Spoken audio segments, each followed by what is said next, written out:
Assalamualaikum warahmatullahi wabarakatuh.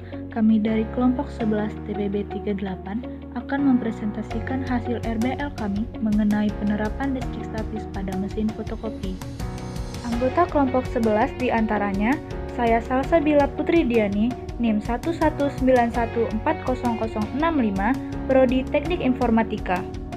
Nama saya Seliza Novira, NIM 119220057, Prodi Perencanaan Wilayah dan Kota. Nama saya Penny Rika dengan NIM 119220005, Prodi Perencanaan Wilayah dan Kota.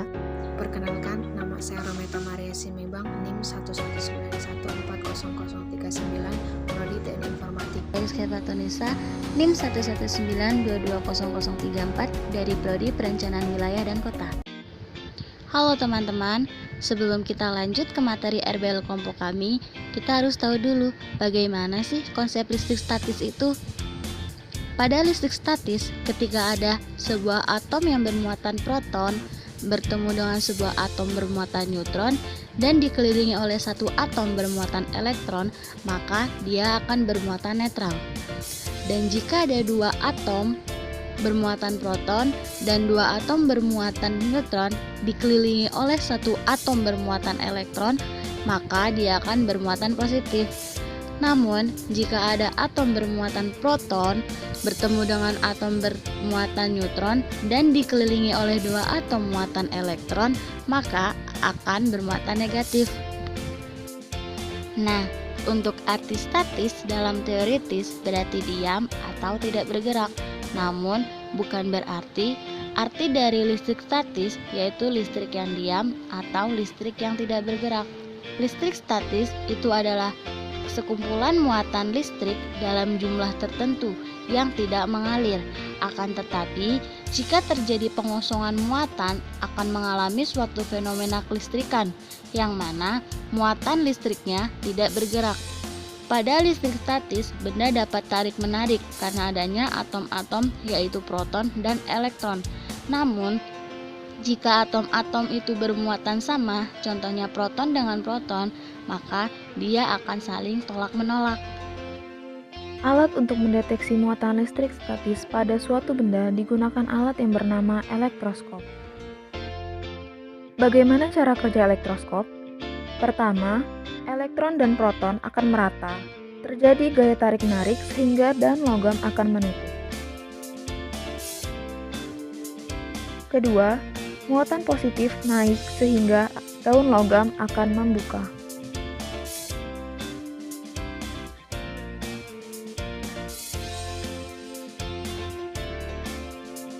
Ketiga, muatan negatif akan naik ke atas dan daun logam akan membuka.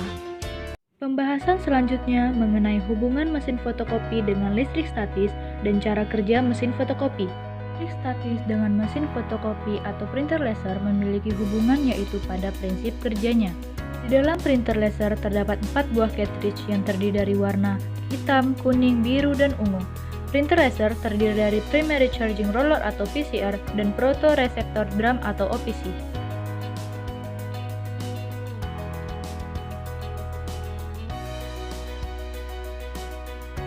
PCR berputar lalu OPC melanjutkan putaran dari PCR tersebut.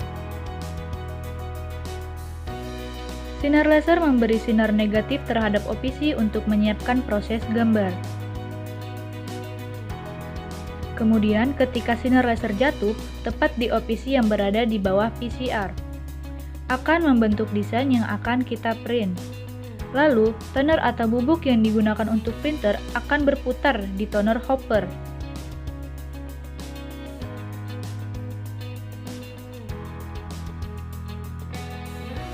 Lalu bergerak ke developer roller, komponen demi komponen.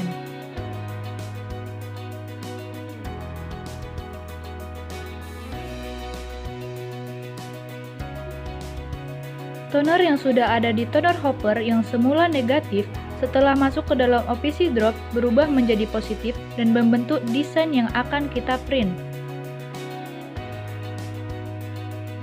Bubuk toner yang sudah melewati OPC akan ditransfer ke kertas secara langsung, lalu diproses menggunakan 4 buah cartridge.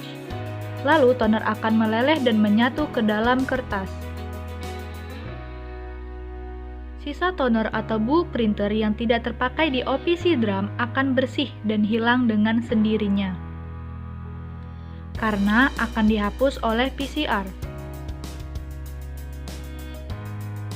PCR tidak mentransfer ke OPC, tetapi akan bergesekan dengan developer roller dan berputar lagi ke toner hopper. Lalu gambar atau desain yang kita inginkan akan tercetak. Selanjutnya, perkembangan mesin fotokopi dan keunikan mesin. Pada tahun 1938, Chester Carlson membuat eksperimen kecil yang memanfaatkan bubuk celaga karbon dan penyinaran cahaya untuk memindahkan suatu tulisan dari sebuah medium ke medium yang lain. Ia juga menggunakan konsep photoconduktivity untuk sebuah perubahan elektron jika terkena cahaya. Teknik ini kemudian dipatenkan pada tanggal 6 Oktober 1942. Halfit Company kemudian merubah nama mesin fotokopi pertama yaitu elektrofotografi, lalu diusulkan dengan nama xenografi. Kemudian xenografi menjadi komersial setelah diadopsi oleh Xerox Corporation. Salah satu produk awal Xerox yaitu Xerox 1914, yaitu mesin fotokopi otomatis pertama yang menggunakan proses xenografi. Hingga kini Xerox merupakan perusahaan mesin fotokopi dan printer terkemuka di dunia. Kekurangan dari mesin fotokopi adalah yang pertama, mesin fotokopi memiliki dimensi yang lebih tinggi dan lebih lebar, sehingga membutuhkan cukup banyak ruang. Yang kedua, mesin fotokopi sangat sensitif terhadap tegangan listrik. Yang ketiga, harga dari mesin fotokopi tergantung dari ukuran mesin fotokopi. Kelebihan dari mesin fotokopi adalah yang pertama, mesin fotokopi dikatakan sebagai alat menyalin dokumen yang efisien. Yang kedua, mesin fotokopi memiliki kecepatan menyalin dokumennya yang mencapai 65 lembar per menit. Yang ketiga, mesin fotokopi hanya membutuhkan waktu pemanasan selama 30 detik, sehingga pekerjaan Anda pun dapat segera dimulai. Perbedaan dari mesin fotokopi zaman dahulu dengan sekarang adalah mesin fotokopi pada awalnya hanya memiliki kemampuan untuk menyalin dokumen dengan sistem analognya. Namun kini mesin fotokopi sudah berkembang hingga ke sistem digital yang memiliki berbagai fitur dan kelebihan. Tidak hanya menyalin dokumen, tetapi memiliki kemampuan untuk mencetak dokumen, men-scan, men-fax, dan emal. Demikianlah hasil laporan RBL Fisika kelompok 11 TPB 38 mengenai penerapan listrik statis dalam perkembangan mesin fotokopi di dunia. Kami ucapkan terima kasih. Wassalamualaikum warahmatullahi wabarakatuh.